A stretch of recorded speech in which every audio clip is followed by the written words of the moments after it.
Our email address is jb@bbc.co.uk and the answer phone number is 338281. I'll be back tomorrow morning just after 9 o'clock and I'm missing you already. I'm missing him too.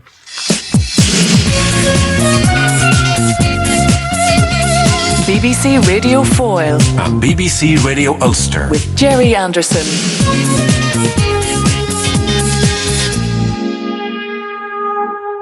I'm all right now. I've got over it. I don't miss him anymore. Thank you, John, down there in Belfast on Radio Ulster. Thank you, Susan, up here on Radio 4. The time is coming up to 29 minutes to 11 o'clock. This is Gerry Anderson here. If you want to give us a ring, it's 08459 555 678. Or indeed, if you want to send an email, the machine is... Was there a noise in there? Do you need any help? Are people carrying on in there? Excuse me, but I'm very upset by what I hear here. It's not the usual sort of thing we're supposed to. Anyway, never mind that. If you're going to give us an email, if you want to send us an email, it's gerry.anderson@bbc.co.uk. That's the one. We're under pressure here today. But we shall broadcast as usual. There's a number I played a while back. It's by Celtis, or Celtis. No, it's Celtis. It's a song called Jigsaw. There's a bit of lilting coming along later on, in case you're allergic to it, in which case you may leave the room now and make a cup of tea.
If that didn't make your toe tap, check your pulse, because that means you're probably dead.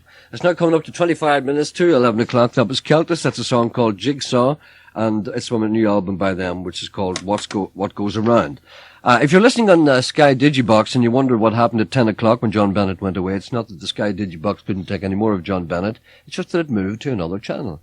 You've gone to 868 on digital satellite. Anyone listening to Radio Ulster, of course, this is a redundant piece of information, because if you're listening on digital satellite, you won't hear me. But maybe friends if someone rings up and says, by thunder, if somebody rings you from Saudi Arabia and says, by thunder, John Bennett's gone at 10 o'clock, where's Anderson? Tell him that, not to worry about it, switch from channel 929 to 868. 868. Got a nice letter here from Charlie McGettigan. There was a gentleman on here the other day, a truck driver. He was told us a very macabre story about asylum seekers taking refuge in his truck. And at the end of the conversation, he said that he couldn't get a copy of Charlie McGettigan's album called In Your Old Room. Well, Charlie happened to be listening, and he sends me a little note, and he sends a copy of his album, which is called In Your Old Room, as I mentioned, for the man. So if the man is listening, I don't think we've got your name and address. We have your name and address, but we haven't identified you as the trucker who wants that. So if you're listening, sir, give us a ring and we'll send you a copy of that album sent here by Charlie. And he talks about Margaret Barry. Apparently he said that he did a gig with her one time, and she consumed a crate of Guinness during her gig. And the more she drank, the better she sang. Eh? What? That's what I say. Pardon? Sorry for interrupting you. Yes? So early. Do you remember yesterday we were talking about the Blitz and... You usually interrupt me later. Yeah. Well, yesterday I was talking to Tommy, but we didn't have time to talk to him on the programme. And Tommy's got memories of the 1920s, but he feels that people wouldn't be interested in them, and I disagree with him. You disagreed with him strongly. Yes, and Tommy's on the line now, so yes. Well, I agree with you, and in agreeing with him, Yes. disagreeing that people will disagree with him. Yes, well... I think people are in it, especially the times they're in it this week. Did you see the programme last night? I unfortunately missed it. I was upstairs working. Oh, I enjoyed it. I believe it was very good. I talked to relatives who had seen it. There are particular programs on all week, culminating, of course, on Friday night with the Blitz concert from the waterfront, featuring Brian Kennedy wearing a pinstripe suit. He looks good. He looks good. It's not a thing you see very often. No. I was thinking about getting a pinstripe suit, and then when I saw It's a him great wearing it- pity that they couldn't have the audience for that show. What do you mean they couldn't have the audience? It was not the programme that had to abandon the audience because of the foot. There was some difficulty because of the foot and mouth disease. It was a great pity. No, how you knows? I mean, it probably didn't affect the programme at all. No, but it'd be nice for people to have gone to see it. That's what I mean. Since when did you care about people? I've always cared about people. Never in your life. You're just saying that because you're on the radio. You talk differently upstairs. Well, what about Tommy on one? I'll deal with him. Hello, Tommy. Hello, Tommy. Hello. Good morning, Tommy. How are you? Good morning. Not too bad, thanks. You were talking yesterday about you had some kind of unusual memories, not unusual memories, but some very kind of poignant memories of the Second World War and earlier. That's right. What did you do with yourself at that time? What were you doing during the course of the Second World What I actually wanted to say, I listened to your program yesterday morning. War? I heard people on talking about the Blitz and before the Blitz. And I heard a man saying about Catholic people and Protestant people living together. And there were no problems saying. Yeah, it took Hitler to bring them together. Pardon? It took Hitler to bring them together. Well, I don't know whether it was Hitler or not brought them together, because I think they were split up before Hitler came.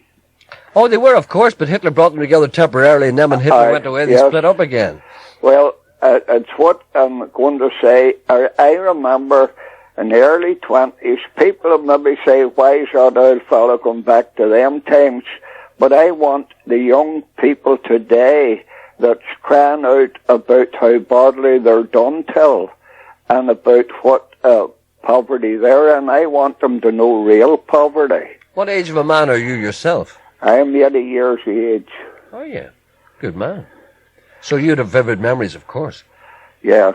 Tell me what it was like for you when you were a kid, a Well, young man. I remember living, by the way, I'm Protestant. Right. I remember living on the New Lodge Road when everyone was equal and when everyone had more thought for each other and they had one thing in common, and that was poverty, hunger and naked. And if the husband in the family had a half-decent suit on him, when he got out on Saturday, his only day he got out, it was took off him on Sunday and pressed, and the working class people had to go to the pawn on a Monday morning with whatever decent thing they could find to get a few shillings for food through the week for the children. Then they had to worry about getting it out again at the weekend to let their husband out after sitting in all week. Yeah. And it didn't matter then who you were. If you weren't able to pay your rent, your couple of bits of sticks, that's all you could call them, was set out on the street by the bailiffs. Many's the time you've seen people sitting out in a footpath on top of their couple of things and their children running around their feet crying their eyes out. And where would those people go? That's the point. They didn't know where to go. And at that time, you couldn't run to the executive and get a house. There was 2 and 3 families living on top of her, and every house of people would tell the truth about it. You were very lucky if you had a house on your own. Most of the people then coming up was in rooms, and they were kept down. Yeah. I remember one Catholic man that was in one large room above a fish and chip shop with 7 of a family, and him and her was 9. They had an old sink in the corner, they had an old cooker, and they had the double beds, and they had to eat and all and sleep in the one room. That was number 1. Mm-hmm. In my experience on our family side, I remember us being in rooms in a house, and the woman that was our landlord, she lived down the stairs. She went to bed at 8 o'clock at night, and she locked her doors up, and you weren't allowed to come down. And if my mother run out of milk or a bit of bread or something, my brother had to climb out the front window and go down the spouting to go to the shop and come back in the same way. And the people today is crying out about hard times. As I said, you couldn't run the executive to get a house. You couldn't go down to the brew and get your Gerry. You couldn't go down to the brew and get a grant to get furniture. People was all happier together then if they had been left alone. Yeah, see, poverty's a great leveller. Yes. If you've got nothing, everybody forgets about flags and emblems. Everyone was the same, and the people was happier in them days as it could be owing to the circumstances, and the circumstances was very bad at that time. Yeah. And that's all I've got to say. I just wanted to let people know the way the world has changed, and this place has changed in 80 years. And I know they called them the bad old times, Gerry. But I wish to God, when I look round me now at what's happening in this town, murders, gangsters, drugs, and everything else, when you look round you now, it doesn't matter how hungry you were, at least you got peace. And women could have walked the streets to all hours of night and nobody interfered with them. And women in them days had 5 and 6 and 7 children. Today, the young ones are crying out if they have 2 children, their heads away, they don't know what to do, they have to get help. And the do-goodies is coming on the TV all the time, talking about what they need, the young ones needs nowadays. I know what they need.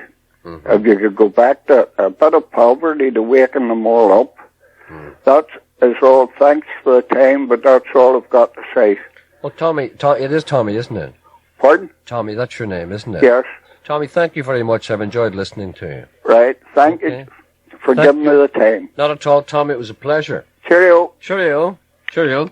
What a nice man. Yeah. I liked Yeah. him.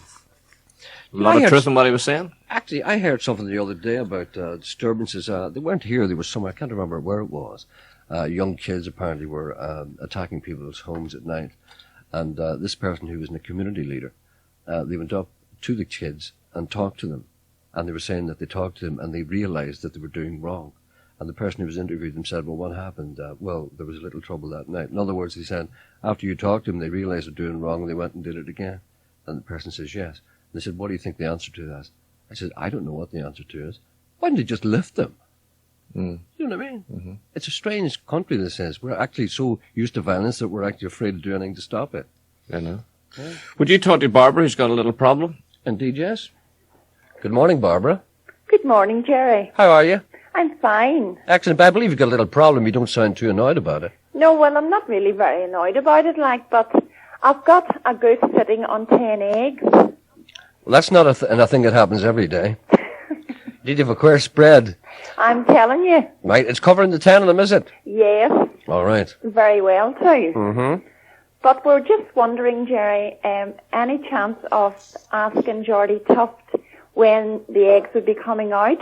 You know, how long does it take them? If there's a white man in this world who knows the answer to that question, it's Geordie Tuff. Yes, exactly. Because he has told me often about what happens to goose eggs when they're squatted upon after a great period. What are you expecting? I think I had a conversation with him roughly about this before. Right. I think you can expect a strike rate of about 70%.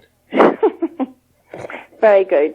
So I really don't know. I don't know if we're going to talk to... Is Geordie available today, do we know?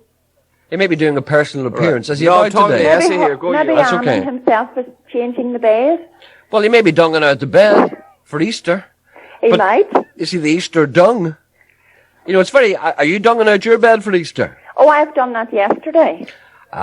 You're a Monday dunger. Yes. Okay, right. Well, every Monday. all right. Well, we'll try and contact Geordie because I want to talk to him about various other things as well because these queries pile up during the course of the Yes, week. so we'd like to know when to expect them arriving. And the one thing I have to say, Geordie's he's very quick to give an opinion, but his opinions are based on his own experience, I know. which are quite valuable. And, you know, but he doesn't claim to be an expert on these I things. didn't know Geordie sat on eggs. Well, he's been sitting on them for quite a while, which explains their look in his face. But, I know. no, he's a man who knows a thing or two about clacking. Oh, he does indeed, doesn't he? He does indeed, He yes. knows a wee bit about everything. Indeed, he knows a little bit too much about some things. Things that he should know nothing about. Well, my mum was round that way on Sunday, and she said she was very tempted to call in for a cup of tea. Why didn't she? I think the next time that she's round that way, she will. Oh, she should, because Geordie has told me himself that Yeah. he doesn't mind anybody calling round at all. I know. I'm not going to give it his address or anything, but if anybody knows where he lives, if they feel as if they want to call around and see him, by all means. I don't want to give out his address because there's a lot of weirdos. Well, I know listening. where he lives okay. Uh-huh. I could find him okay now. Well, tell your mother But you tell him that to expect Ida some Sunday. She's coming round for tea. Okay, Ida coming for tea. Yes. Well, tell her to wear the long dress. That's all I have to say. She always does. And the heavy knickers. Yes, she always Okay. turns out very well. All right, then, that's the main thing. All right, well, I'll just ask Geordie about many goose eggs. Have you got 10? 10. All right, then. You've got the one goose or two? No, I've got the one goose. Some feet. All right, then, okay, we'll ask Geordie that. Oh, Okay. Thank you, Gerry. Okay, love, bye. Thank you, bye-bye. Bye. Maybe we could talk to Geordie today. I don't know Yeah. if he's available or not. He may be making a personal appearance. We'll ring him after the news. That would be a lovely thing to do. Would you talk to Peggy in one? Of course I will. Hello, Peggy. Hello. How are you? Fine. Good. What have you got to say for yourself, Peggy? Pardon? What have you got to say for yourself? Well, during the Blitz, I was telling you a joke. During the Blitz, this woman heard the sirens, and she knew her neighbour was very deaf. Yes. So she went in and she says, Maggie, the sirens has gone, come on dear, we'll go to the shelters. Mm-hmm. And her neighbour says, oh, I'm going nowhere till I find my teeth. I've lost my teeth. Mm-hmm. And she says, oh, come on, never mind your teeth. She says, we'll have to get to the shelters. She says, Hitler's dropping bombs, not bloody sandwiches. That's right. Hitler seldom dropped sandwiches in Belfast. But you know, I mean, if you're going to get bombed, you may as well have your teeth in. Do you know what I mean? Because it would be terrible if you're lying there injured. And you haven't got a tooth in your head. Wouldn't it be awful? It would be terrible. What would the people think of you? It would be terrible. You're obviously, you sound too young to have experienced any of that. Oh my goodness. Oh dear. I'm over the age limit. Say nothing. Are you interested in these programs that are on BBC Northern Ireland about the Blitz Hall this week? Have you watched any of them? Oh, last I've night? watched them all. It's great. I missed Sam McGotry's program last night. You didn't see that by any chance? It was on at 11:15. That's right. Did you see that? I did. Oh, I missed it, but did you enjoy it? Oh, I really enjoyed it. Brought back memories. Now, there was some sad times, but there was more good times. Mm-hmm. I think we'll just talk about this all week because I love that kind of talk, you know. Yes. And it's a pretty common thing people I've talked to during the course of yesterday. That go on. Sorry. I belong to a club in Ballybean and Dundonald. Yes. And they're all pensioners. And of course they relay all their old stories and all, you know, and it's great. Well, this week is the week that I want to hear all those old stories. Yeah. Because we're talking about the Blitz all week. Well, I'll tell them and maybe they'll tune in to you. You tell them to ring me up and Mr. Coyle will be cheeky to them. Right. He won't mean to be, but it's just his nature. Right, you are. All right, then. Right, bye-bye now. He won't be cheeky to them at all. I'm only joking. Tell him to ring up anyway. All right. All right, Gerry. Bye. Bye. Hey, we have another question for Jordan. It's a wee bit awkward and I don't know how to handle it. Well, you run it past me. Well, there's a lady phoned in there to say that her neighbour's got 2 dogs. Mm-hmm. And they Come on. They copulate? No. What? No, no.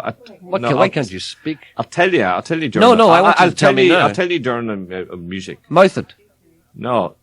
Well, what do the 2 dogs do? No, I'll tell you. Come on. It's not nice. It's not nice for this Just time of the tell morning. me what they do. No, I'm not. Tell me what you started. I Tell know me I what did, they and do. I regret starting it. I just have no way of bringing it to your attention. Let me try you with a couple of words. Are No. they promiscuous? No, I don't want to say no. It's nothing to do with how's your father, is your mother still working. Are they homosexual dogs? No, it's nothing to do with that. Anything to do with leaving little deposits? Yes. Well, can you not talk about that? No, but it's what they do then afterwards. Oh. I think I know where you're coming from. Let's not go there. No. All right, then. What did you say? But I'll tell you during the disc. All right? Oh, it's all right for me to hear, but not good. Not But you're all a right man for- of the world. Now, there are many people out there who are men and women of the world who'd be insulted by you not No, sharing. they wouldn't be insulted. No, they would rather What you're trying to say is that these dogs leave deposits and then they ferry them elsewhere. Not really. Is it what I think? It is? Oh my God! I know. Are they Catholic dogs? You're going to the Isle of Bute for your next call. Am I? But where on the desk will I go? Go to 2. Go to 2. Hello, Isle of Bute. Isle of Bute calling. Isle of Bute calling. Good morning, Gerry. Good morning. How are you? This is Pearl here. Lovely morning. Is it nice out there? Oh, beautiful sun shining. We're entering our 7th month of winter here. Ready for the bikini. Oh, God, it was cold yesterday. It's nice now. Any woman who put on a bikini in the Isle of Bute needs sent away and locked up. You reckon? Listen, Right. do you listen to this program or Radio Ulster? Do you listen on digital satellite? Digital. I can get it on radio. I used to get it on radio, but I get a better reception on the satellite. Have you tried the new... I just turned over because I heard you saying it. It's on 868. Yeah. Is it coming through good and strong? It's good and strong. I tell you what, it's annoying, mate. I used to tune into Country Channel every night. Yeah. You know, the old country music. They've taken them off. Oh, my God. I know, I don't know why. That wasn't the same channel by any They're chance. giving us more religious channels. Well, maybe they think you need it up there in the Isle of Bute. Maybe. Maybe there's too much crack being had. A lot of people who put on religious programs don't like the idea of people enjoying themselves. Anyway, can I ask you? I've got a query here. Okay. Are you hearing me good and loud? I don't hear you too well. No, it's okay. Don't worry about that. We can hear you Just fine. in case I'm shouting too much, you know. No, you're okay. Right. Anyway, I just came back from Tenerife there 2 weeks today, Lucky you. and I'm a bit disabled, you know. And I was the wheelchaired me. I was all alone, and wheelchaired me up to, you know, checking in and everything. Very good. And emptying the house, living on my own. I was emptying things away, and I took a couple of bananas in my bag with me. I thought, well, it's a bit daft going to Canaries where they grow them, but I took them anyway, thinking I might be hungry on the way. Yes, like silly bringing bananas to the Aye, Canaries. absolutely. But anyway, we know no better. at Glasgow Airport, they were confiscated because of the foot and mouth, Yes. right? So when I duly got on the plane, this guy sitting in the aisle across from me, not a young fella, not an old fella, and I noticed, I was intrigued, they had a couple of bananas in the pouch in front of him, you know, where they have the safety magazines and that. Right. So and I sat and I looked for a while, but after a good while I couldn't contain myself, and I said, how did you manage to get your bananas on the plane? It's not a question you're asked every day. Right. Right. So he said to me, I hid them. So I was a wee bit hesitant, you know. Right. But I was still nosy and intrigued, and I said, well, they've done a bit of a body search on me, so where would you hide your bananas? Mm-hmm. And he had his bananas, and I think he thought it was a bit out of order because he just turned away and he never answered me. So what do you think? I think he might have put them down the front of his trousers. Well... Because you know the way they don't fiddle about there. And they probably, the fella probably But there was two bananas, not one. No, I don't mean that. I don't mean so.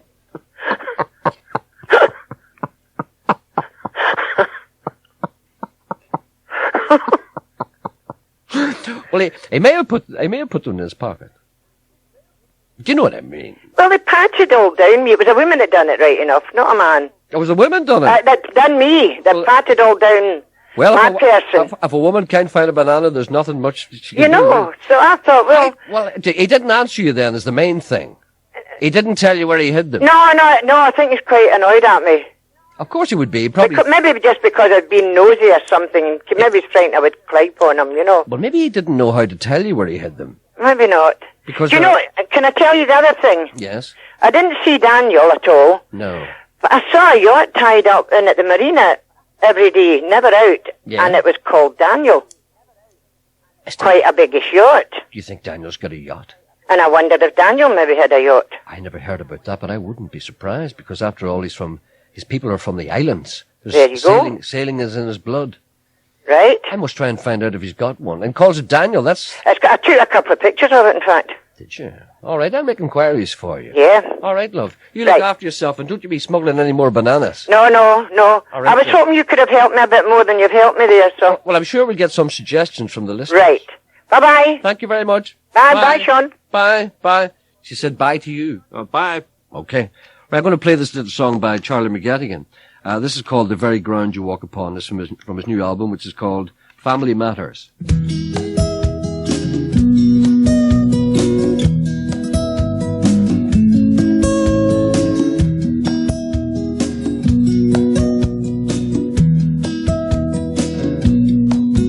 I love the air that you're breathing, and every space that you occupy, every story you were reading, and everywhere that you cast your eye. And I love the words that you're speaking, and every note in your sweet song. You know I love the very ground that you walk upon. I love the sounds that you're hearing, and every feeling that you feel, every thought that you're revealing, and every thought that you conceal. And I love the things that your hands touch. You know I treasure every one, and I love the very ground that you walk upon. The very ground that you walk upon. It's something sacred where the fairest flowers have grown, where the earth is always fertile, there's a jewel in every stone. You know I love the very ground that you walk upon.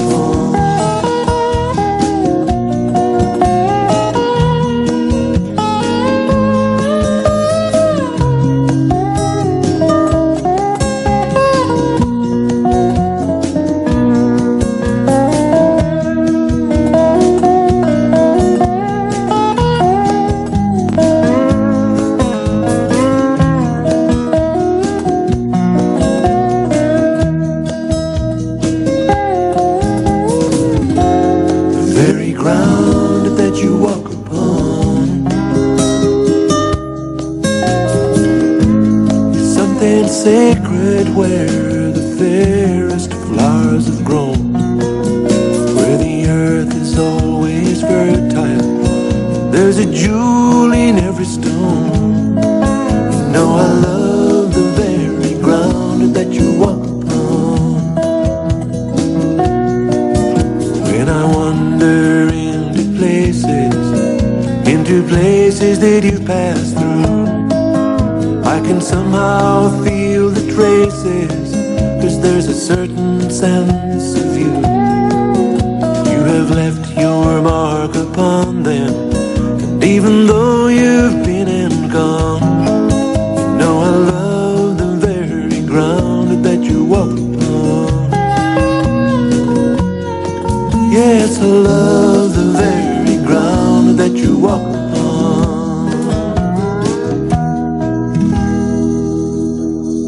That's Charlie McGettigan. He's brilliant. That's a song called The Ground You Walk Upon, The Very Ground You Walk Upon. That's from his new album, which is called Family Matters. Down there in Ross Trevor's in Brona's Social Club, they're doing very unusual and very good, very well-attended gigs there. Julia Turner was there last Monday night. Apparently ecstatic reception. You can see Chuck Brodsky, who's an American singer-songwriter, in concert there with special guest Breege Murphy, who's very, very talented. On Friday, the 20th of April at 9 p.m. in St. Brona's Social Club, Ross Trevor. Tickets are only £6, and you can have a wee drink, and you can sit there and there's nobody crawling all over you. That's good. I've been down there. It's good. Anyway, we'll be back. It's 11 o'clock. 92 to 95 FM. And 1341 medium wave. BBC Radio Ulster.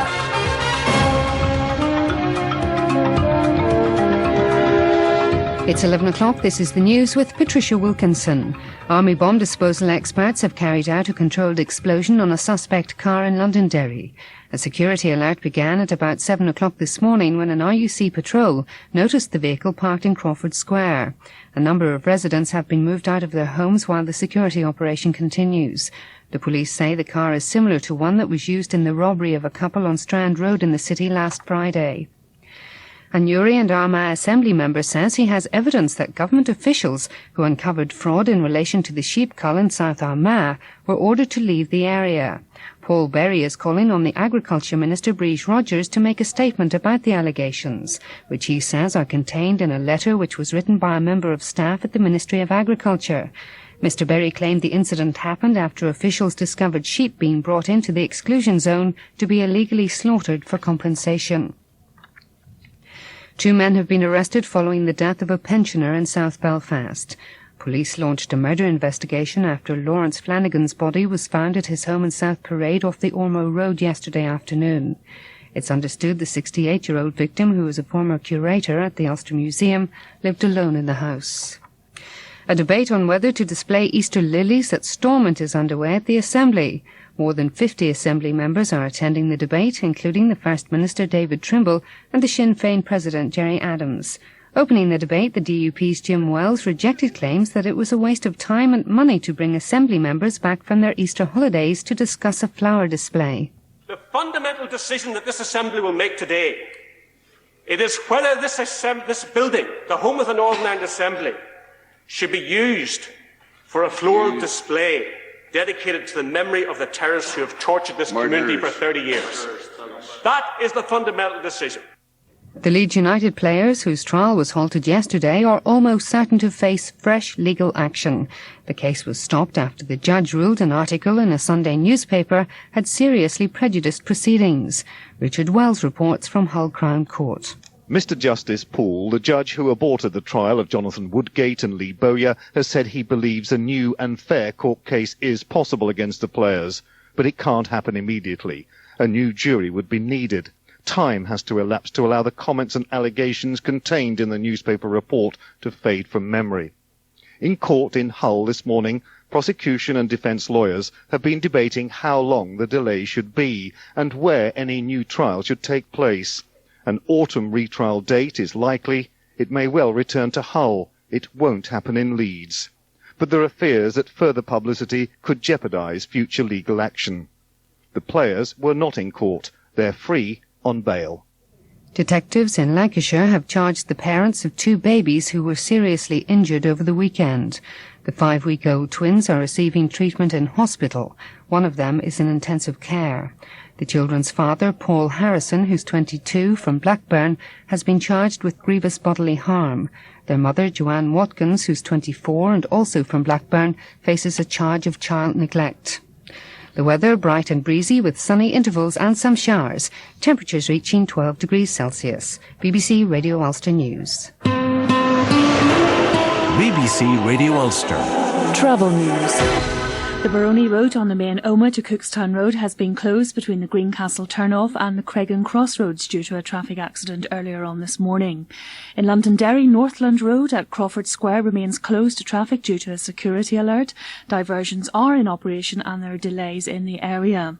Seacat services to and from Belfast, to and from Troon have been rescheduled today and tomorrow. The ferry will leave Belfast at 4:30 and Troon at 7:45 this evening. For more information, contact the terminal on 08705 523 523. Deirdre Harshaw with the travel. Oh, that's me. I'm back. It's all happening up here. We have a bomb scare outside the door. It's just like old times.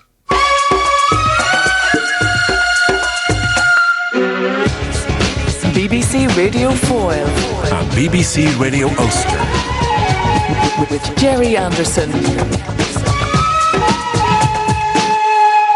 Right, we're back on both FM and AM. I'm sorry for those of you who lust for one potato, two potato. Not today. After a while, we took in the clothes. Nobody said very much. Just some old wild shirts and a couple of pairs of pants, which nobody really wanted to touch. Mama come in, she picked up a book and Papa asked her what it was.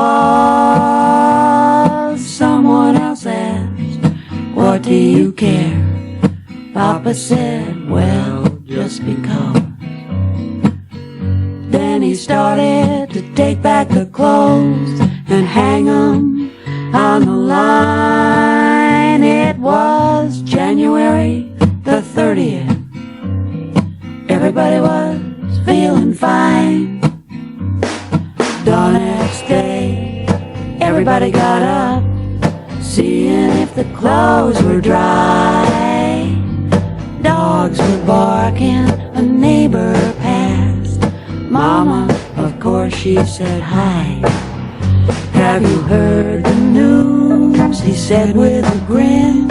The vice president's gone mad. Where? Downtown. When? Last night. Hey, that's too bad. Well, there's nothing we can do about it, said the neighbor. It's just something we're gonna have to forget. Yes, I guess so, said Ma, and then she asked me if the clothes were still wet. I reached up to touch my shirt, and the neighbor said, are those clothes yours? I said, some of them, not all of them. He said, you always help out around here with the chores. I said, sometimes, not all the time. And then my neighbor, he blew his nose just as Papa yelled outside, Mama wants you to come on back in the house and bring them clothes.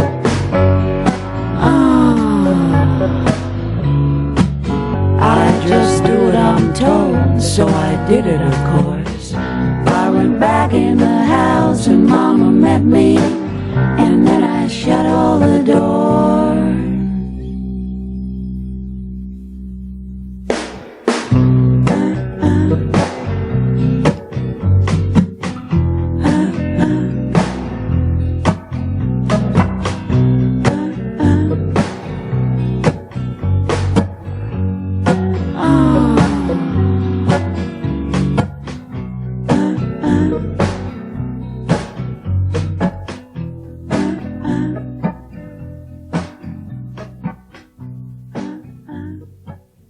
That's one you won't find in Hugo's record box. That's a song called Clothesline Saga.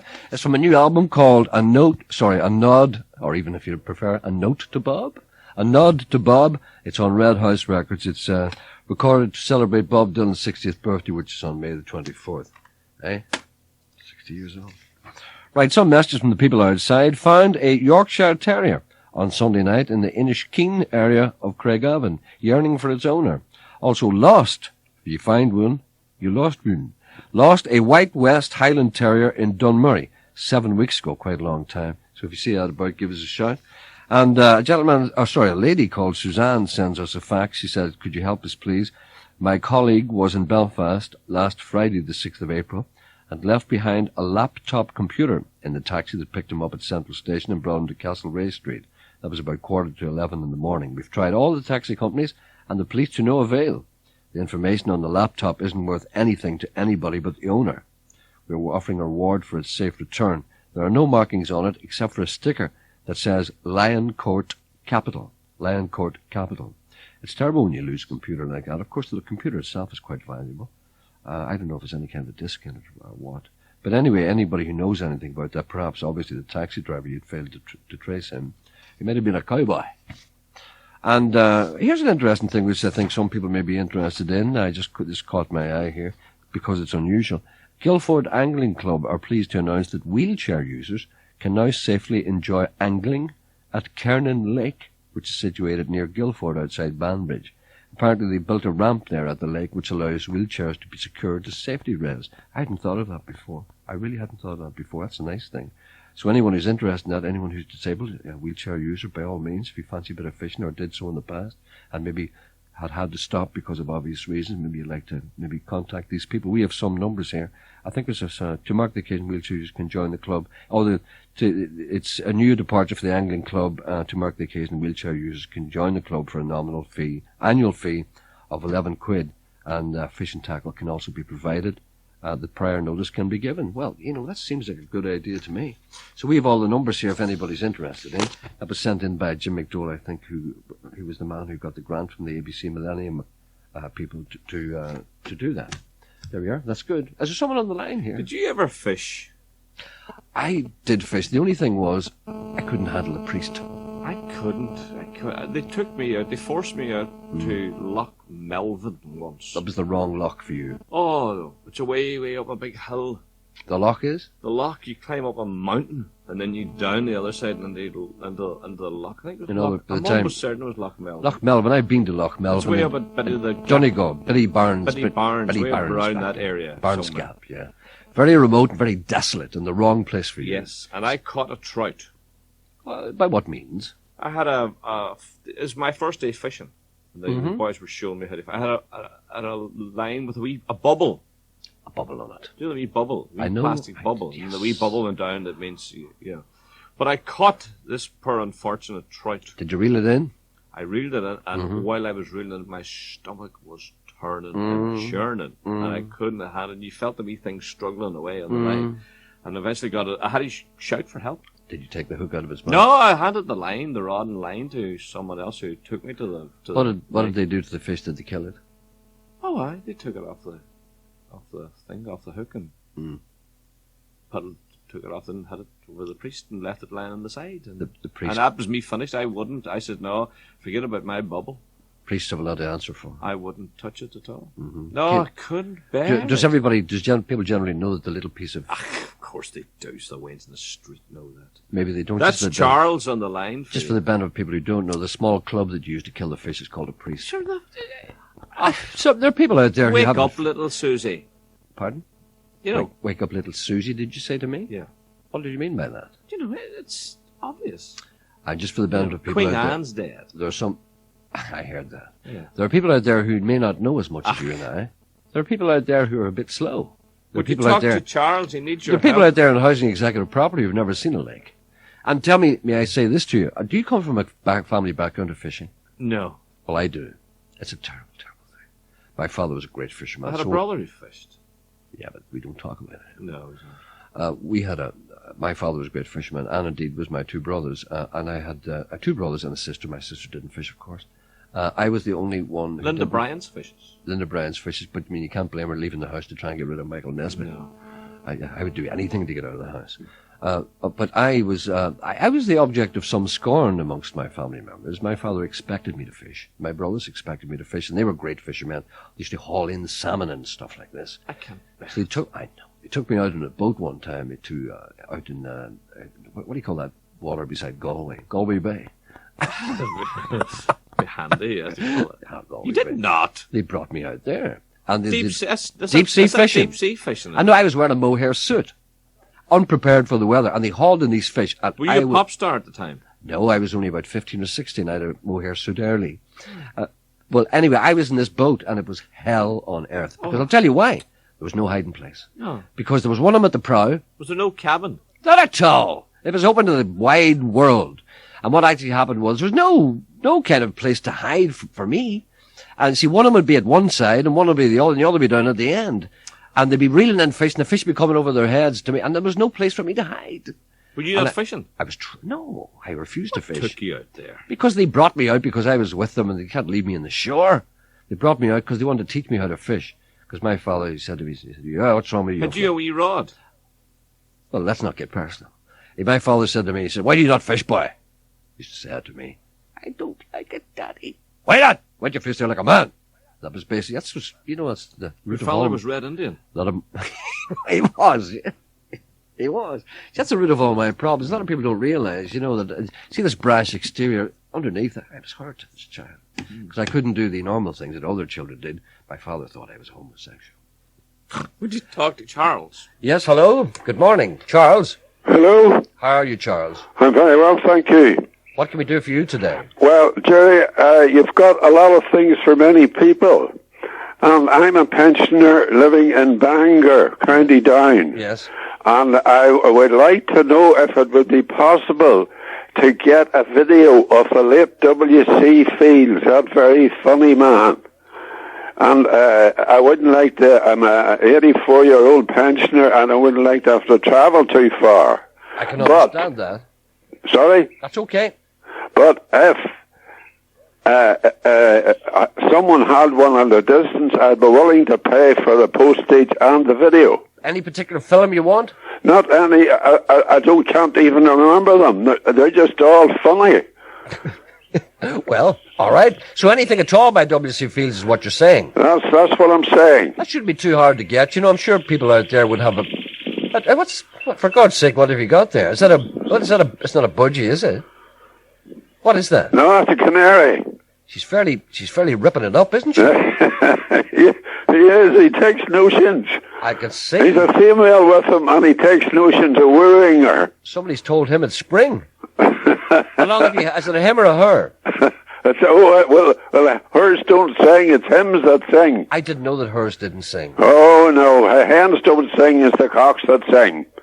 Well, and this is a great wee singer. And get yourself in by W.C. Fields, and I'm sure there's somebody out there who will be able to help you out. That would be lovely, Gerry. I think he was the funniest man that ever lived. Whereabouts do you live there? In Belfast, are you? No, Bangor. Oh, good man. Okay, right. Fair enough. We'll see what we can do for you. If anybody rings in, we'll put them in contact with you, or whatever. You've got the right number. We have your number. Right. Okay. Thank you very much. Okay. Bye. Bye. Bye. Bye. And it wasn't just fishing. It was Loch Gola I was at. Just remembered. Loch Gola. Is that somewhere near the Isle of Doe? No, that's upper Biddies. Oh, up around there. That's where Loch Sorry, Gola. there's not many lochs in Donegal. I'm sick of them. Yeah. It's every one. I'm sure Chris Tarrant always goes up to Loch Lennon River. Did you know that? Loch Lennon River? No. Let me start that again. Yes. You know the Lennon River? No. In Donegal. Right. Where is it? Chris Tarrant is always up there, apparently. People tell me all the time. He's up there fishing all the time. No, I can't understand. But I can understand, Ben Stanton thigh deep in water fishing for hours and hours. I would say you need to be very careful here. You're going to upset the fish. Although I don't mind. No, I don't. No, it's all right. The fishermen don't. Do you know what it's like? It's almost like those kind of odd men who go out every Sunday with a little white ball and chase it around in the rain. That's kind of odd as well. But I like watching, now, for instance, down in where you were raised. Yes. Down in Buncrana. Yes. Now, one of the most beautiful walks around is Swan Park down Beautiful, there. yeah. Right. And there's a lovely, is that a salmon? It's a weir. It's not a weir. It's a salmon weir. Well, watching the men fly fishing there, it's very relaxing. I was sitting along the seats and along the summer seat and watch the guys and hoping that they would catch something. Did you ever see the horse down there? There's a horse down there that would eat the arse off you. Oh, no. Do you know that? You need to be very careful. Once I hear her coming, I'm offside. I know. And she just runs at you. Will you talk to Neil? I will indeed. Where is she? No, Neil. He? Sorry, I'm still talking about the horse. Where is the horse? Neil, where's the horse? Is this a man or a horse? This is Neil. He's not a horse. Where is he? 2. 2, right. Good morning, Neil. Good morning. I'm sorry for thinking you're a horse. Not a problem. That's all right. We get many horses ringing here. Yes. What can we do for you this fine day? Right. I wonder if you can help me. I'm actually going on a Balkan Aid Relief Foundation run. Another short down to BARF, B-A-R-F. And it's going to Bosnia with a load of aid, an aid convoy run. Yeah? And it goes off in the beginning of June, and we're away for 2 weeks. I've got a trailer load of aid ready to go, but at the moment I don't have anyone to go with me. I'm looking for a co-driver stroke navigator, somebody to come with me. The BARF are actually an English crowd. Yes. That's a very unfortunate name. Yes, it is, rather. Do they not realise? I'm sure they do. I'm sure they do. They should change that. Right, Yeah. anyway, go ahead. They're an English crowd, and they run Land Rovers, and they've been going out to Bosnia now for a couple of years, and I managed to tie up with them. But at the moment, I don't have anyone to sit alongside with me. You want a co-driver as well? Yes, if I can find one. What kind of a vehicle have you got? It's a Range Rover. Oh, well, there. Okay. They're easy enough to kind of steer, aren't they? They are. Do you need someone who's just an ordinary driver or someone who's pretty good? No. It's mainly just for the company, to be perfectly honest. They don't have to All drive. right. Yeah, they don't have to be expert drivers or anything, or, Nope. or PSV or anything like that. Not a thing like that. All right, so you're looking for... So, tell me, how long would this person need to be away from whatever he's doing or his work? We would be leaving on Friday the 1st of June and returning back to Northern Ireland on the 16th of June. So you're away for the best part of 16 days. So tell me exactly where you're going again, just for the benefit of anybody who missed it earlier. Right, we're actually heading to a place called Banja Luka. Yes, where's that? It's in Bosnia. I'm not exactly sure exactly where it is because I've never been there. You'll find out when you get nearer to it. Yes. Right. It's roughly 1,500 miles away. Mm-hmm. And we leave from here. I've managed through CCAT. CCAT have managed to give me a sailing across from here from Belfast to Haitian, and then we leave from Hull to Zeebrugge. Zeebrugge, right, so where do you go then? You go through Holland? Through to Belgium, Yeah. Germany, through to Austria, into Slovenia, Croatia, and then into Bosnia.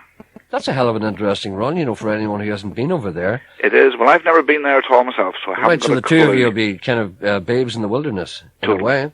Would you rule out the possibility of a female? No. In Okay, fact, so male or female, right? The girl that was going to go with me is a nurse, and unfortunately she can't get away now. Okay, so male or female, anybody who fancies a co-driver and doing a bit of good and actually, basically doing something worthwhile Yes. and seeing a hell of a lot of the country into the bargain and, maybe perhaps picking up a few things that maybe they didn't learn before, didn't know about before. Very much so. All right, then, so will you leave your number? Yes. Okay, we've got your number.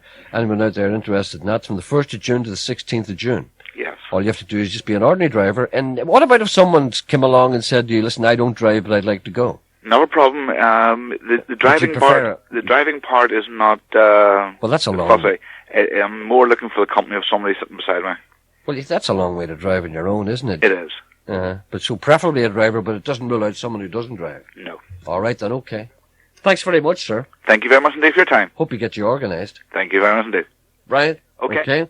That's a good little trip there for somebody who was that way inclined.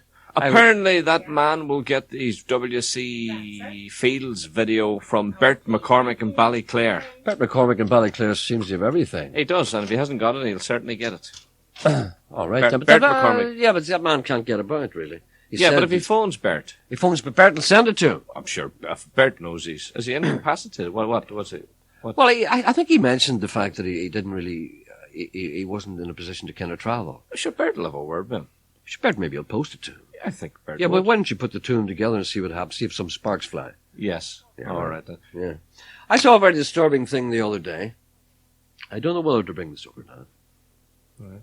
It was a man with the worst wig I have ever seen. Oh no. Do you remember the wigs you used to see at church on Sunday? Yeah. Do you remember we used to go just to Yes. watch the wigs? Yeah. Remember men used to wear wigs to church on Sunday? Yeah. You never saw these men during the week. Chapel or church. I talked to a couple of other guys, and they were saying it's the same thing in all the various other denominations. You have to be careful to cover everyone. Do you remember you used to sit behind somebody? When you get fed up looking at the girls walking up and down, you'd look for men with wigs, and there's nearly always somebody in front of you. And they always had the big flat, the ones that cost about £2. I used to look for men with grey hair, and then I would look for men with red hair. And see how many I could count. With wigs? No, just grey hair. Just men who had grey hair, and then maybe the following Sunday I would look for men with red hair and count how many red heads. Was this while the service was being conducted? Yeah. Don't you think you could have devoted more of your attention to God? But you see, that was me being tempted. Mm-hmm. Did you ever look at the girls walking up and down? Yes, I suppose I did. But well, I used to look at the girls first, then men with wigs second. Yeah. And then what you used to look for then was men with very big noses. Did you ever do that? No, it's very hard. All you can see is the back of their head. No, but you do that when you're walking out.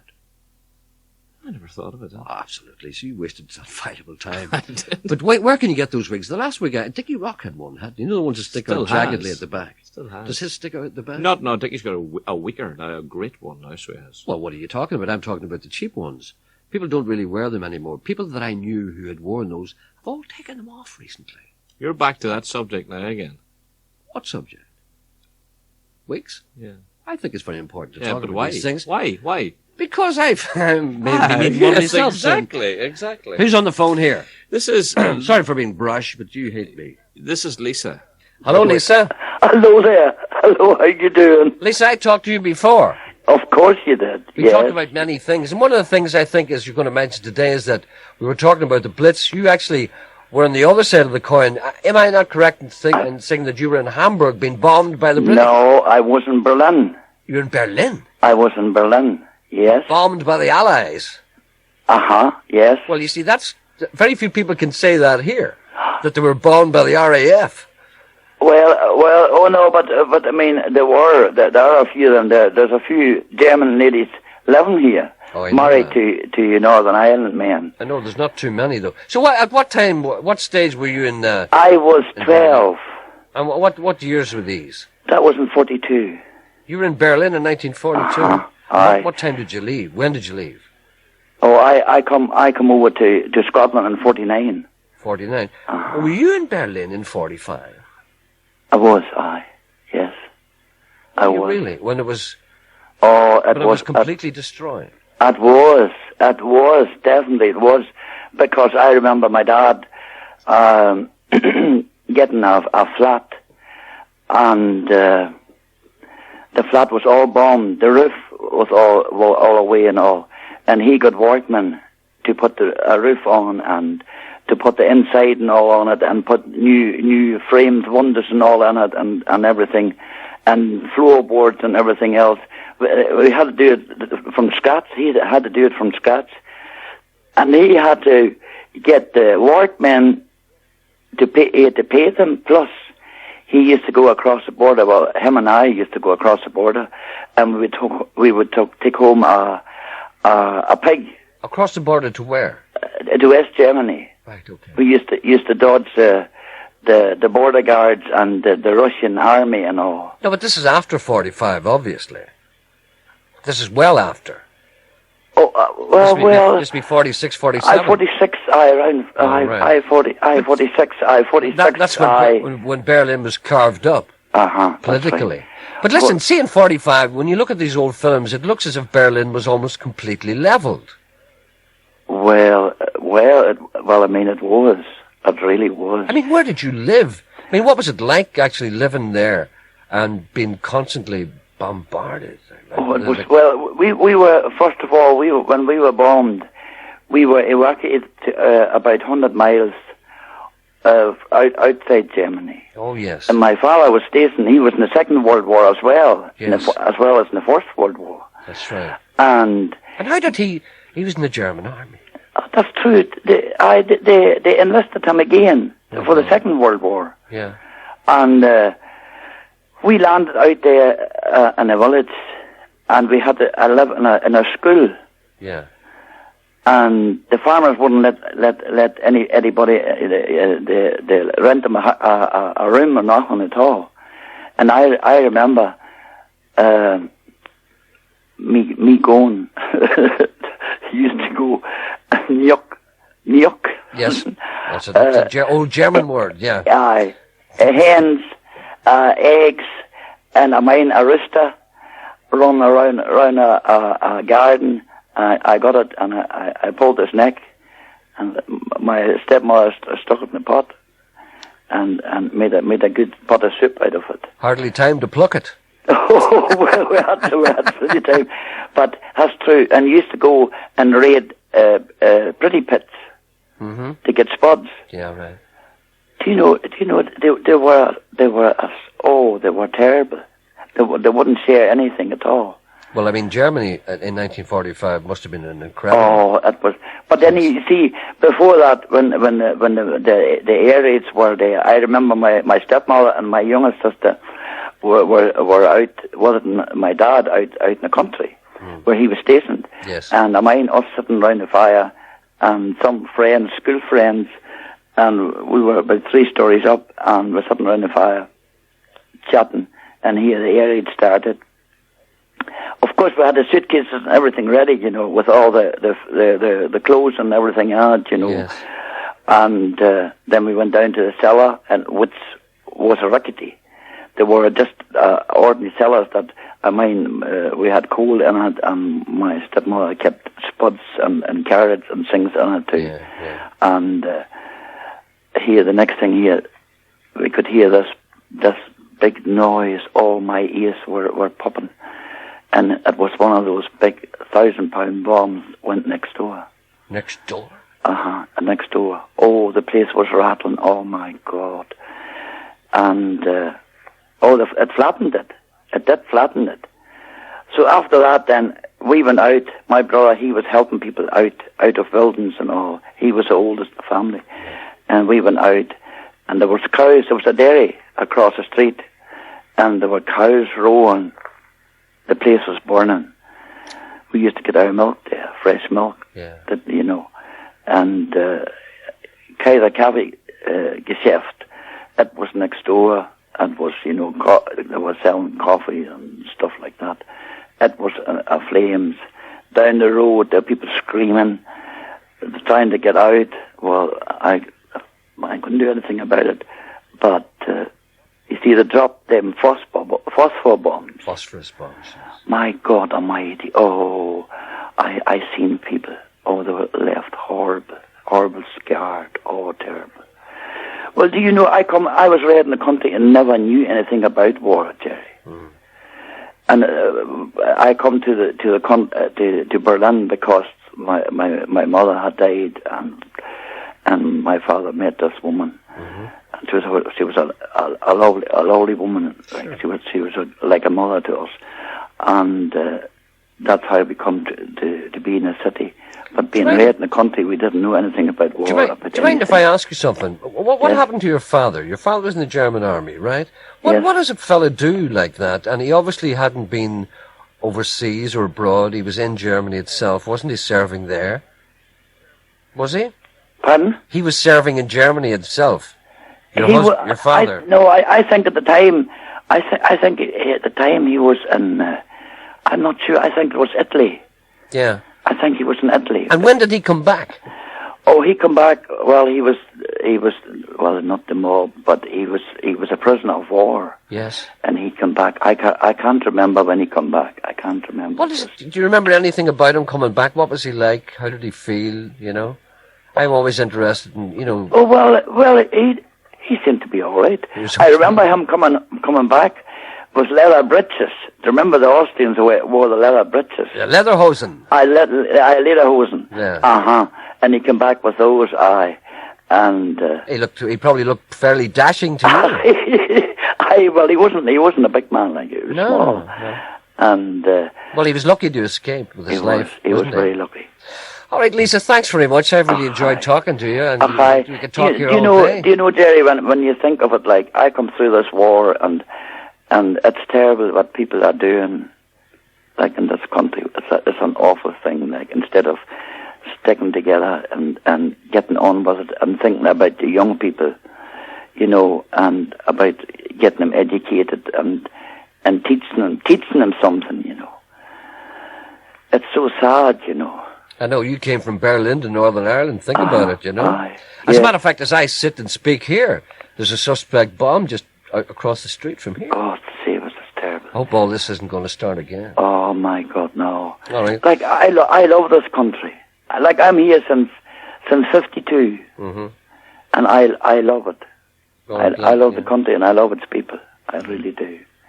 And I wouldn't leave this place for love nor money. Why should you? No, that's true. Because, like, I have lovely neighbours and friends, like all great neighbours. And I love my wee town of Mahara. It's a great wee town. So it is. You know. Okay, Lisa. Thank you for talking to me. Okay, it's nice talking to you again. All right. Take care of yourself. Bye. Bye. Bye. Bye.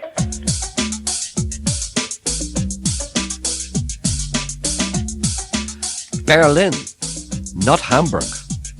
Sorry. Bonbon car,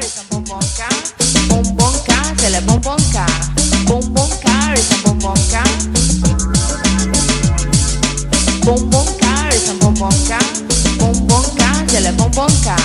Bonbon car is a bonbon car.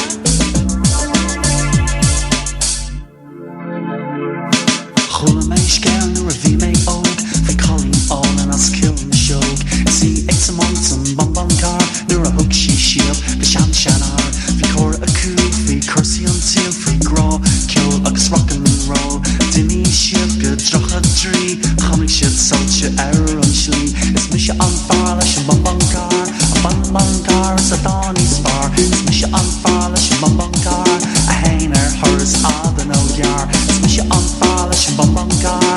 A bonbon car is a Donny's far. It's misha on far lash bonbon car. A bonbon car.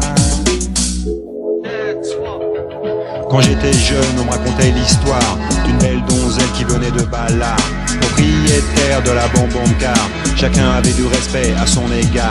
Elle a pris un jeune en stop. Il parle des heures d'amour et de rock. D'un seul coup, il eut un pont magique, illuminé par des lumières mystiques. In Salchet, Durham, Bon, Oxbury, Egg, Rink, Marshio, Gavin, Marie.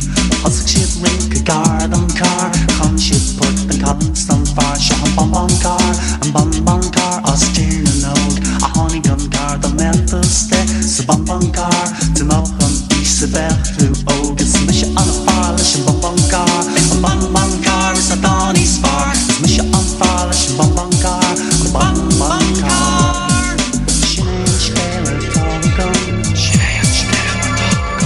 Free calling orange, bonbon car. Free calling orange, bonbon car. Hook she ship, shan shanar. Hook she ship, shan shanar. It's Misha on shan, and shan shanar. A vian, c'est bonbon car. Il voit des fées dans son vers eux et qui leur jettent de la poudre aux yeux. D'un seul coup ils se retrouvent tous deux à Tirnan au pays béni des dieux. Leur voiture marche au bon whisky, ils peuvent acheter au duty free. Et s'ils restent dans ce lieu béni, à jamais ils seront en vie. It's Misha on far, Lish, bonbon car. It's a bonbon car, it's a Donny's far. It's Misha on far, Lish, bonbon car. A hainer hers all the no yar. It's Misha on far, Lish, bonbon car. It's a bonbon car, it's a Donny's far. It's Misha on far, Lish, bonbon car. A bonbon car. It's Misha on far, Lish, bonbon car. It's a bonbon car, it's a Donny's far. It's Misha on far, Lish, bonbon car. Clumsy edit. That was people speaking a foreign language. Here's a man who speaks a foreign language as well, really. I found you in the city centre and typed I love you and then pressed enter. I knew at first sight you were what I need. I can calculate at very high speed. And I store and recall all your information so you don't have to worry about inflation and we get along fine. We never dispute it's an easy life as we compute.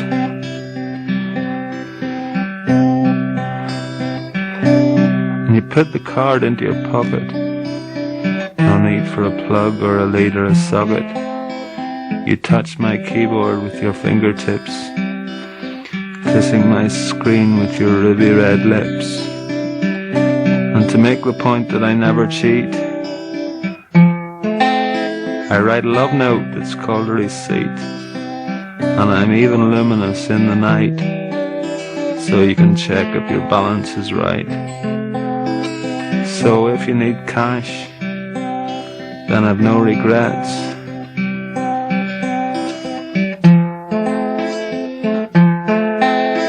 If it's for sweeties or for cigarettes or orange or stout or whatever you drink, you're the customer. I'm your link.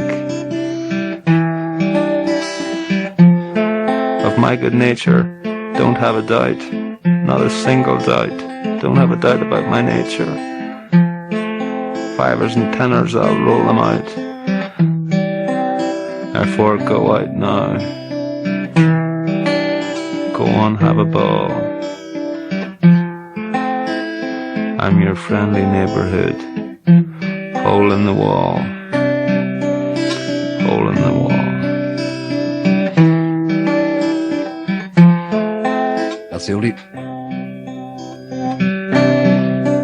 That's the only song I know ever written about a cash dispensing machine. Sorry about that. Did I talk there and nobody heard me? I think Gerry has lost the plot, but not only this morning, but I think a long time ago. Oh, it's awful, isn't it? Okay then. Hello, Geordie. Hello, Gerry. How are you, sir? Sorry to keep you waiting there. I had to play Oh, you're all right. I've lost the plot, apparently. There's no... well, put it this way. A whole lot of complaints about you. I didn't hear you now on Monday, yesterday. Yes. But an awful lot people called in. What's wrong with Gerry today? Really? Yeah, yesterday? That was yesterday. What was wrong with me yesterday? I don't know, but they seem to think that you weren't the full chilling or something. Let me just check. Was I all right yesterday? No, you weren't. What was wrong with me? We were quite worse, so we asked you. I thought I was okay yesterday. No, you weren't. No. Am I all right today? Oh, you're not bad today. You're not bad, but Geordie's right. I didn't you think you weren't firing on all cylinders. You were burning a bit of oil yesterday. Was I? There you are. Now, them people's not... You see, the public, Gerry, dear, the public's not slow. You can't fool the public. No. Well, I'm sorry. I thought I was okay. Just go. But I didn't hear you now, funny enough. People have different perceptions, too. It's very strange. I had that McCann from up the country, up next Newry. Mm-hmm. How top coat. My friends of them, well, that the son of top coat, McCann. Top coat McCann? Aye. I'm not familiar with him. I bought a boat off him one time. A boat? Uh-huh. I didn't realize you were Well, that's his son. Well, his son's 65, so we're going back a lot of years, you know. His son's 65. The son's 65. Where did you use this boat? On the Brickman Lock. Aha. Have you still got it, or? No. Well, what did you do a bit of? We were talking about fishing earlier. Oh yes, I done fishing and an island, shot the wild duck flying over. That must be a hell of a nice thing to do. That. What? Shooting duck down. Well, I You always feel ate them. guilty? And them times you had to eat something. Well, you actually didn't hunt for pleasure. Oh no. You hunted for food. Surely. Mm-hmm. What age were you then? Were you a young man? Oh, about 15. Mm-hmm. Times were hard then. Oh, how you can say that again. Right. Listen, we've got a few inquiries, George. But Gerry, before we go now, Yeah, sure. there's a wee Verona Gillespie, Yes. and our wee son lost a wee green part, and Bond Bridge near the Ava Chamas. Yes. You know the Ava Cinema? Yes, I heard about. Yeah, that closed down the other week. Yes. Yeah. You know, wee fella Gillespie. Uh-huh. Or Gibson. Gibson. And lost a wee green part. He's a big green part, and he's a wee handicapped boy, and it talks to him, and it waddles about, and he lost it. Oh, dear. So if anyone's out there next Bond Bridge or around that area as knowed or can do that or found it, it's very friendly to walk into a house, you know, and maybe somebody has it, you know, walked in off the garden or somewhere. There's a possibility somebody could have got it. I hope Yes, nothing and happens don't really know where it belongs to. And did the wee fella have it for quite a long time? Oh, did he? yes, on it. He dotes on it. I'm sure he misses it terribly. Oh, he misses his tower. He did. All right, so that's round about Banbridge. Yes, next to Ava Cinema. Okay, so it's a parrot then, a green Yes, parrot. a big green one. There's not too many of them about. No, Banbridge. there's not. And is that friendly, you know, if it flooded in and lit in somewhere, you know, maybe somebody took it in and... Yeah, as indeed we hope they did. Uh-huh. Because we wouldn't like the idea of it being out there in the wild for That's right, time. yes. Because it would be a pampered sort of a bird. Yes. Wouldn't be used to the wind and the hail. No. And then, you know, these old birds of prey that I'm talking about. The buzzards and the hawk? The birds of prey. Mm-hmm. And he stands out, you know, green. Yeah, you know. Not too much green about here this time of year, although there should be, but there isn't. But funny enough, well, my wee fields is coming, but then I didn't root out the hedges. My wee fields is looking green at the minute now. Oh, they're coming round. Oh, aye, surely, but then I didn't root out the hedges. The wee small fields. Rook out the hedges? What does that mean? You know, where all got the big digger in and pulled out the hedge and make big fields. Oh, sorry, I know what you mean. There's a lot of that going on, isn't there? Well... They're ruining the habitat of many of the Certainly they do. Yeah, right. I thought you meant there was a certain thing you did with hedges to make them more amenable to the birds of, well, the people who normally... No, not the animals who normally live there. I don't know what I'm talking about. Listen, I've got a number of questions here.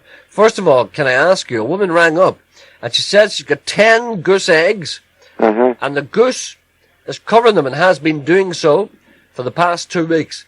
I think she wants to know what to expect. Well, it'll have to sit in or 2 weeks if it takes a month. That's what she'll have to do. So it's another 2 weeks of this, another fortnight. Yes. And what do you think, what kind of a strike rate did she expect if the eggs are all fertilized? Or if they, you know, is there a chance you should have no goslings at all? Well, if she's the right gender. Well, you see, isn't this the problem that we all have? What do you think? The right gander. What do you think of that red cocoa will come from England and Kent? Do you mean the man left it him? Yes. And I closed him up with a wee Bonta, a wee black lady. Yes. And she laid 9. And clocked. You know. Yeah. And it come from Kent in England, the most. I know, and it must have been the right... Fatter toes. These fatter toes. Mm-hmm. Well, do you know what came out of it? How many? Out of 9. 1. 1? I said to you, we don't know... He made him no lead in his pants. Do you mean that? I remember that as well, because I sympathise with it, because I'm in a similar position myself. Well, there you are. Well, if he'd have done any less, he'd have none at all. There's hardly, you know, you can't get much... Well, you can only get 1 lower than 1. I can get nothing. That's nothing, yeah. So, well, 1. Do you think... What about this woman with the 10 goose eggs? She's very concerned. Well, what's the normal strike rate if all... Well, if she is 6... If a gander has lead in its pencil... If she is 6, she'll be doing well. That's what I thought. So yes. About 60-70% strike rate. It all depends. As the goose strip plenty of fires off her chest, you know. Pardon? The downs. The goose. As she strips plenty of downs off her chest to make the nest. And she slips them under, does she? Aye, but no, the downs on her wee chest, the goose. Yes. If she's, you know, stripped plenty of fires, the wee downs. But she'd pluck those that's what she makes her nest with. She'd pluck those out of her own breast. Oh, yes. If she has plenty of them around it. And you know what she should have done, that lady, too? She should have got a shovel full of soil. Yeah. When the goose comes out for her feet and put the soil underneath it. And palm it out for her hand and then set the eggs back in. For the soil gives them moisture, you know. Well, is she time enough to do that? Oh, she would be. She would be, only 2 weeks. I'm told that the actually... did she give me false information? Did who give you false information? The lady. No, I don't think she told you. She told me they were sitting 2 weeks, did she? No, she says 4 weeks. She just, after ringing there now, it said 4 weeks there and Sunday passed. Excuse me. And does she agree with what Geordie's saying here? She just wants to know how long does she have to wait? 4 weeks. She was 4 weeks on Sunday and there's not a peep. Last Sunday? Yeah. There we are, Geordie. Well, then there's nothing there. Pardon? There's nothing there. There's nothing there. And again, there's no lead in his pants to lie. So in other words, what you're saying is it 4 weeks exact? Well, give them a day, but, now, they're about a bit chipping. No, they're about a bit, the shell about a bit chipping.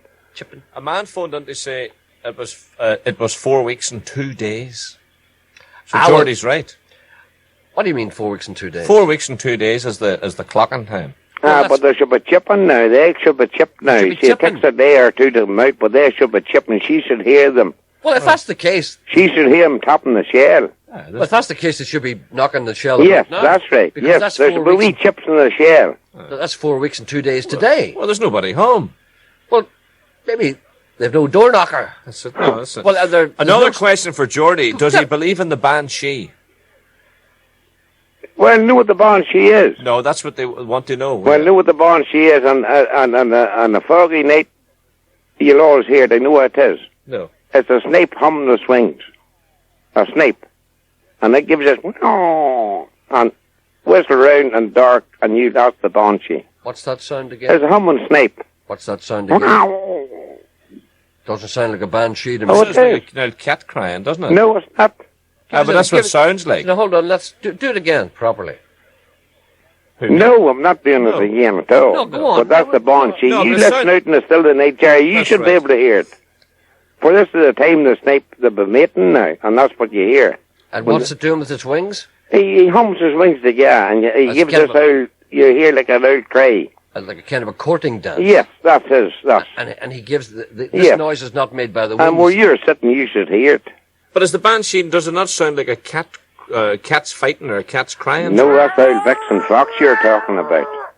That's old Vixen Fox here when they're the mating. Vixen Fox is what the people think the banshee is. Well, when the fox is mating old Vixen, she gives her no cry out of her. As you would yourself. No yam out of her. Yeah. And then the old dog fox, if he's 2 or 3 miles away, he does 4 or 5 barks. And the meat, that's it. I'm not sure about this next question. A man wants to know, how do you know the difference in a guinea rooster and a guinea hen? Well, as jullers, the rooster's jullers is longer and they're turned up. Hold on where a second. the wee hen... No, you're going too fast. What was that again, Jordy? The jullers of the rooster. What's the jullers? No, down the side of his cheeks, the jullers. Oh, we talked about those before. Did you call them something different than last waffles. time? Waffles? The waffles. Well, why didn't you call them wattles? Why are they gullers now? Well, you know, that's the guineas. Oh, sorry. The guineas, wattles, are gullers. Yeah. And they turn up. The rooster turns up. For the wee hen, they keep step down. So what you're saying is the guinea fowl wattles are straight. A man... the wee hen is straight. Hold on a minute, will you? The guinea, cock, wattles... They turn up. Sticking up, right. Okay, and the wee hen comes down. A man has an all-black duck with white feathers on the tail. What kind of duck is it? It's a magpie, a half magpie. It's not a purebred. It's a magpie duck, but it's not a purebred. A magpie duck? Yes, for the magpie has a big white chest and black. He's only got a half-bred with a wee white fan somewhere. He must look like a priest. Well, that's it. And the wee guinea, the hen goes buck-rat, buck-rat, buck-rat. The hen does, and now the rooster gives an old squeak. So if he can hear, if the hen goes buck-rat, buck-rat, buck-rat, that's a hen. And the rooster gives an old squeak out of it. I'll tell you what, there's some noise about these fields at night these days. Oh, what? Buck-rat, buck-rat, buck-rat. Yes, that's the guinea. That's the guinea hen now. Buck-rat, buck-rat. And some people that says, come back, come back, come back. As opposed to buck-rat, buck-rat, come back, come back, come back. And then the fox is going, meow. And oh my God, everything's going at night. So when McCann's landed, top coat landed, and they were here, Gerry, for a long time, and they videoed all the place. Yes. Old hoots, my ferrets, and the geese, the ducks. Yeah. Inside and outside, and I'm going to give me this tape when they get finished. You know, a video. Okay. All right then, Gerry. All right, it's been very interesting talking. And all the and do you know what the postman says? What? Well, every time he lands, he says, Jordan. He says, there's no sign of this Red Cross parcel yet. I know. What? I'm ashamed of myself. I'll be honest with you. Well, even the postman's talking about it. Even the very postman. He says, Jordan, the Red Cross parcel hasn't come yet. Well, he says, sure, it's like a wheelbarrow in front of him. He'll be the first to know when it comes. Okay. Geordie, I hold up my hand and I say I'm sorry, but someday soon. And do you know what he loves to, my weekend Nuri? It starts him singing. The McCann's boys was down. All the, grandchildren on. I said, will you hear this? And you know what my weekend Nuri loves? But it starts him off. What? Just like waving a red flag to a bull. When I put on Old Packer Dun. As soon as Old Packer Dun comes on, maybe Shirley starts singing. Shirley starts singing when the Packer comes on? Yes, as soon as the Packer comes on, it goes, what, and why it can sing. Hey, we'll have to conduct an experiment someday. I'll put the Packer on, you bring the canary over. Well, I'll bring a canary. Next time we do that, I haven't got any packer with me today. Well, he goes clean bound, but he is packer. We'll see if we can stir the canary with packer. All right, Jerry. All right, Geordie. Bye-bye. Thank you. Bye. Bye. You see, canaries respond to packer done. Aye. As most people are. Nature's a very strange thing, too. I can't understand it sometimes.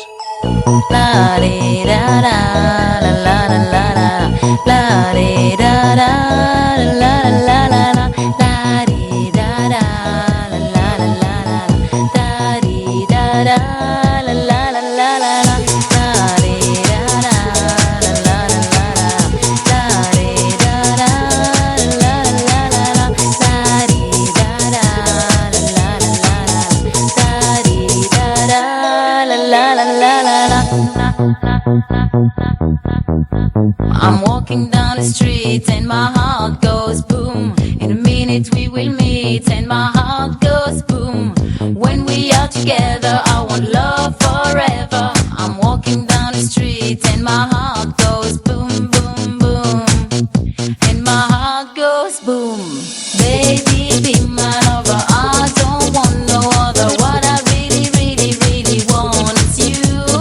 I don't need no education, stupid conversation for the things I wanna do.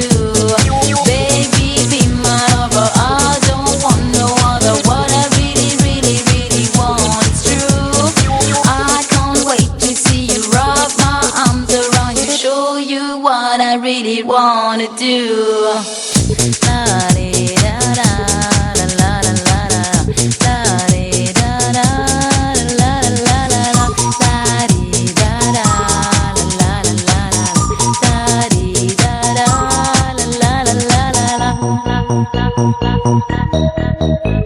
Jusqu'à présent, je n'ai jamais senti la force de ton amour.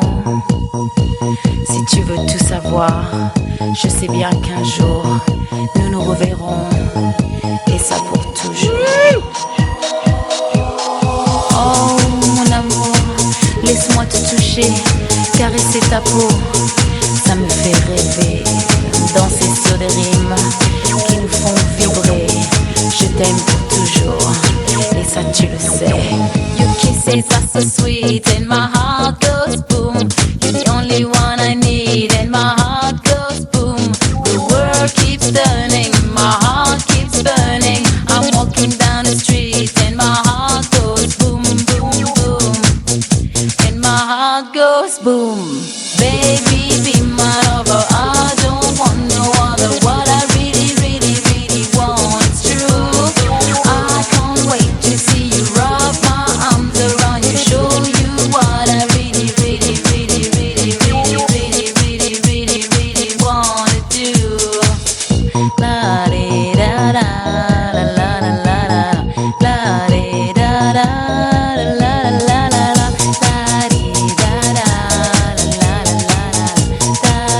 da da, la la la la la, la di da da, la la la la la, la di da da, la la la la la, la di da da, la la la la la, la di da la la la la la, da di da da la la la la la la.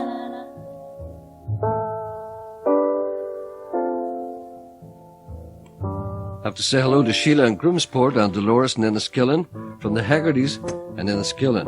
And I have to say hello to Elizabeth Kennedy in Dundonald. Happy birthday to her from Suzanne.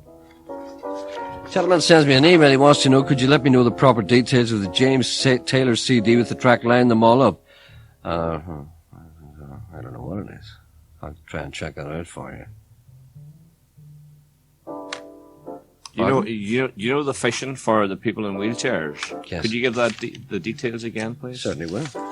Let me just find it here. And a lady phoned in to ask you a wee riddle.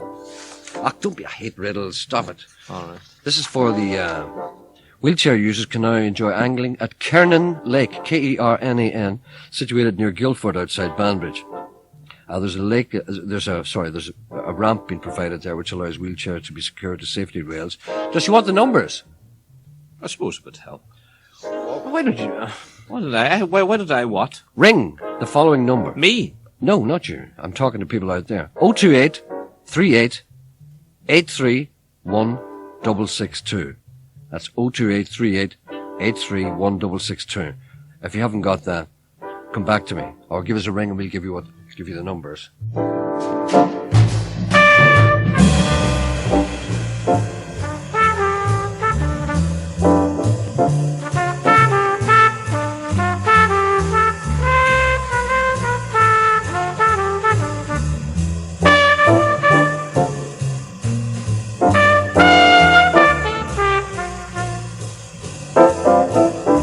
Just looking at a couple of emails here. A lady called Stina Flink.